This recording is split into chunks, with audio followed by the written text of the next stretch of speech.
আজকে প্রধানমন্ত্রী শেখ হাসিনার নেতৃত্বে আশার বাংলাদেশ, এই বাংলাদেশ আজকে উন্নয়নের পথ প্রদর্শকের বাংলাদেশ হচ্ছে।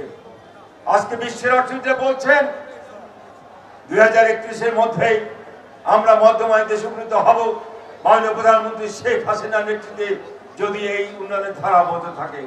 2041-এর মধ্যেই যদি শেখ হাসিনার এই উন্নয়নের ধারা যদি অব্যাহত থাকে তাহলে আমরা সেই বঙ্গবন্ধুর স্বপ্ন একটা উন্নত আত্মমর্যাদার দেশ হিসেবে আমরা গড়তে পারবো। আজকে যখন এই দেশ করার জন্য এই সেই লক্ষ্য পৌঁছার জন্য আমরা যখন শেখ হাসিনার নেতৃত্বে সরকার কাজ করে যাচ্ছে, ঠিক সেই সময় আমরা দেখছি এই দেশটি আবার নতুন করে ষড়যন্ত্র শুরু হয়েছে। আবার এই দেশের উন্নয়ন অগ্রগতি বাধাগ্রস্ত করতে চাই। আমরা দেখি আজকে বিএনপি কর্মসূচি দেয়। কিসের কর্মসূচি? কর্মসূচি হচ্ছে তাদের নেত্রী বেগম খালেদা জিয়ার মুক্তির জন্য। আমি দেখলাম মির্জা ফখরুল সাহেব দুদিন আগে অভিযোগ করলেন যে বেগম খালেদা জিয়াকে নাকি এই সরকার মিথ্যা মামলা দিয়ে আটকে রাখছে। এর চেয়ে নির্জলা মিথ্যাচার আর কিছু হতে পারে না। আজকে এই সমাবেশ থেকে মির্জা ফখরুলকে জিজ্ঞেস করতে চাই, বেগম খালেদা জিয়া যে মামলায় দণ্ডপ্রাপ্ত হয়েছে সেই মামলা কবে হয়েছে এবং কারা দিয়েছে?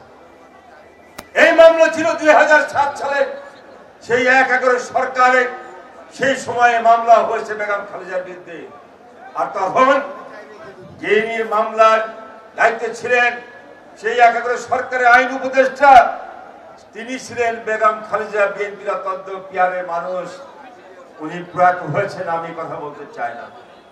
সেই মামলা বিএনপির বড় বড় বাঘা আইনজীবীরা ছিলেন, বারে সুপ্রিম কোর্টের নেতৃত্ব দিয়েছেন, বেগম খালেদাকে নির্দোষ প্রমাণ করতে পারেন নাই।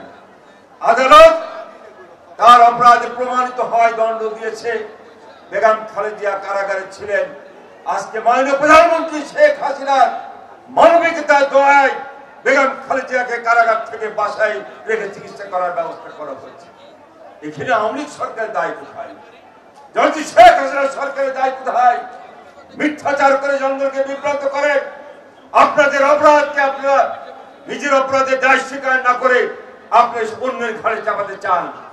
আদালতে আপনারা নির্দোষ প্রমাণ করতে পারেন নাই বেগম খালেদাকে, এখন কেন মিথ্যাচার করেন আপনারা? আমরা বারবার বলেছি বেগম খালেদা জিয়ার মুক্তির পথ একমাত্র আইনি ভাবে খোলা আছে। আইনি পথে লড়াই করেন, আইনে যান, আদালতে যান, মুক্তির জন্য আবেদন করেন। বিকল্প রাস্তা আছে।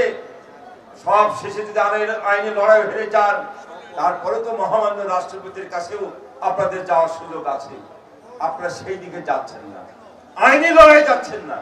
আপনারা সরকারকে অভিযুক্ত করে রাজনৈতিক ফায়দা লুটতে চান।